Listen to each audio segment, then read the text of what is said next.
કથિત લઠ્ઠાકાંડ અંગે કોંગ્રેસ પ્રવક્તા મનીષ દોશીનું નિવેદન સામે આવ્યું। ભૂતકાળમાં બનેલ બનાવો બાદ પણ ઘટનાઓ દુઃખદ છે તેવું જણાવ્યું છે। તંત્ર આ કાંડને ઝેરી દારૂમાં ખપાવવા પ્રયત્ન કરી રહ્યું છે। ગામના સરપંચ કહી રહ્યા છે કે આજુબાજુમાં દારૂના અડ્ડા ધમધમે છે। અસામાજિક તત્વો બેરોકટોક અડ્ડાઓ ચલાવે છે અને સરકાર આંખ આડા કાન કરે છે। તો સરકાર જાગશે તો જ આવી ઘટનાઓને અટકાવી શકાશે। દરેક ઘટનાઓ બાદ સરકાર લીપાતોપીની ભૂમિકામાં જોવા મળે છે। અનેક પ્રકારના જે સવાલો જે છે તે ઉઠી રહ્યા છે, ત્યારે કથિત લઠ્ઠાકાંડ અંગે કોંગ્રેસ પ્રવક્તા મનીષ દોશીએ નિવેદન આપ્યું હતું। ગુજરાતના પાટનગર ગાંધીનગરથી પેરીફરીની આવેલા દહેગામની નજીકના ગામમાં ઝેરી દારૂ પીવાથી 2 લોકો તો મોતને પહોંચી ગયા છે અને બીજા કેટલા લોકોના મોત થશે નક્કી નથી। સરકાર અસામાજિક તત્વોને આવા દારૂના વેપલાઓની છૂટછાટ આપી હોય અને નશાબંધીનો કાયદો કાગળ ઉપર હોય તેવું વારંવારની ઘટના ઉપરથી બને છે।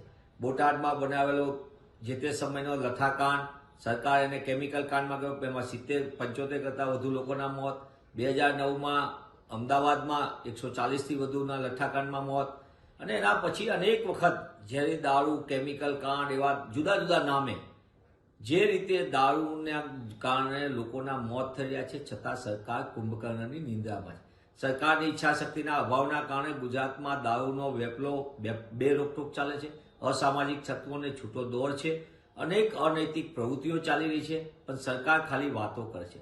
ગૃહ વિભાગ ભ્રષ્ટાચારનું એપી સેન્ટર અવ્વલ નંબર ઉપર, અને જે રીતે તંત્ર જાણતા છતાં પગલાં નથી ભરાતા એવું ખુદ ત્યાંના સ્થાનિક સરપંચે કીધું કે આજુબાજુના બધા ગામોમાં આ રીતે ઝેરી દારૂના વેપલા મોટા પાયે ચાલી રહ્યો છે।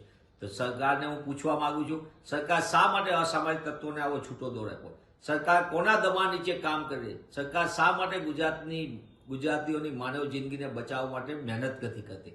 તેવા સંજોગોમાં સરકાર આવા અસામાજિક તત્વો ઉપર રોક લગાવે, ઝેરી દારૂના વેપલા ઉપર રોક લગાવે અને માનવ જિંદગીને બચાવવા માટે કામ કરે, તો જ ગુજરાત પ્રગતિશીલ ને ગતિશીલ બનશે।